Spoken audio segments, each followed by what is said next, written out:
I know on the site that generally, I'm just talking about swing mechanics or hitting in general, and it stays very centralized to what I do here at Elite.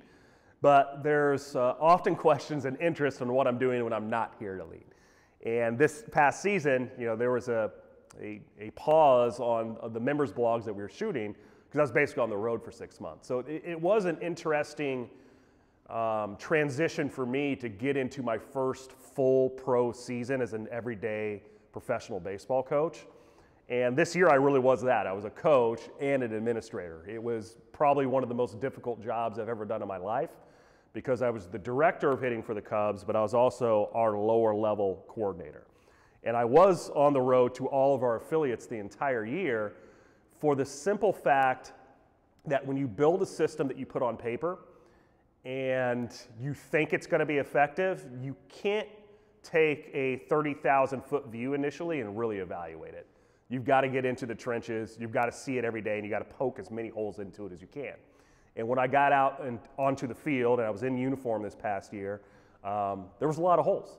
And I think that's the best way to self-critically evaluate what you think is a really good idea, and then how to pivot and make it better when things are not going the way you want. So when I initially took this job, I thought it was going to be largely administrative, and going forward it will be, but it was interesting to see it day in, day out, and be in uniform and do it every day. It's way different than what I did in the facility. When a professional player would come in the facility, we have staff that would be with me assisting, but I would do the movement screen on the player.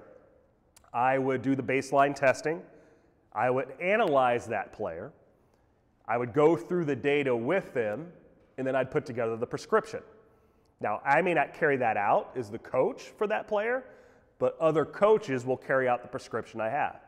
That's really easy to do, and there's no time constraint when it's one person coming in to see me. Now, scaling that across 150 people, you quickly realize that you can't do all of that yourself. And at the beginning, I tried. I was like, how can I get myself involved in touching as many players as I could?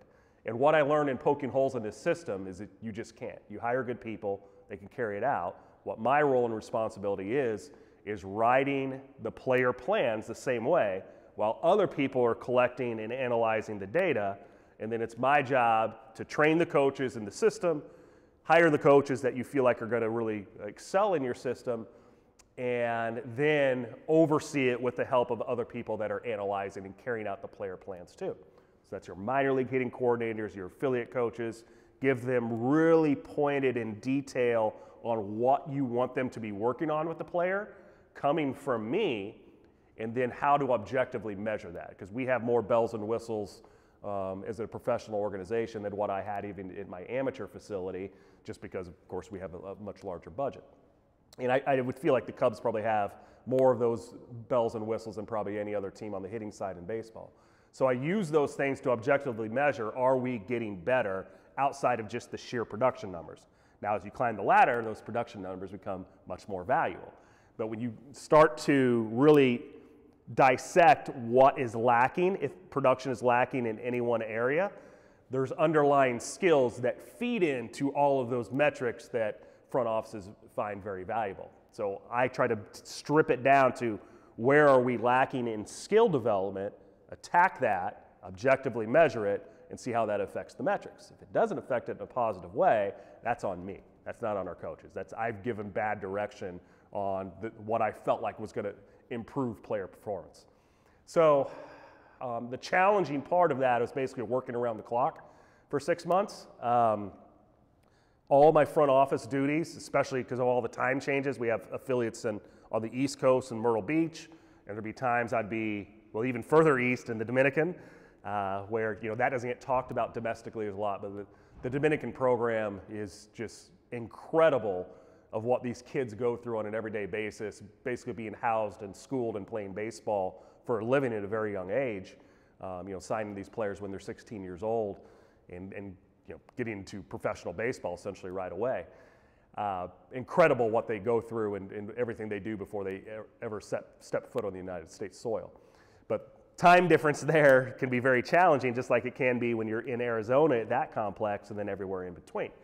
So I would travel around a week at a time and sit in an affiliate, and I would do my admin front office work from possibly at 8 in the morning if I was in the Dominican, or you're talking 6 in the morning sometimes if I'm in Arizona, and you do that up into lunchtime, or lunchtime is typically really breakfast. I'm like eating breakfast at noon.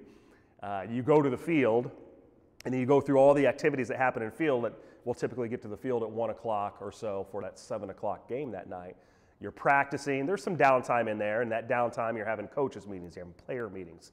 You play the game, you evaluate the game, sometimes in dugout, sometimes I'd take a bird's eye view from the stands where I can move around, or sometimes I'd use video if I wanted to see something specific. And then you go back in the clubhouse after the game, you talk about the game, you interact with the coaches, you start to think about your plan for the next day. Usually, at the earliest, you're getting back at midnight into your hotel room, and you watch 10 minutes of TV and you fall asleep. And then you start that the whole next day. Now you can see that as a hamster in a wheel right there, of doing that every day for 6 months. I'd come home and change my laundry out on a Sunday in Chicago and then hit the road again. That's just not sustainable, for like the burnout factor of somebody being able to do those 2 full-time jobs. Not sustainable for like an entire career. But I had to do it this past year because I had to see with my own eyes, from the coach's perspective, where can we poke holes in this system and how can we make it better? And I feel like we're in a position that now we can do that, where it will be largely an administrative role by me. There are much better communication lines both up and down on streamlining the efficiency to the player. Now, we need to know all these things as coaches. Players don't need to know all this stuff that's going in the background. There's times I'll go to a player that may be scuffling, and we're 2 or 3 coaches are assigned to trying to improve this player because of his status as a prospect, or just we want to see all of our players succeed. And we're with those players maybe an hour or 2 a day of like one-on-one. We're really trying to battle something. And I'll go to them at times like, do you realize we talk about you for about 7 hours a day? And they, I think it feels good for them to realize this is just not the interaction and when we're in person.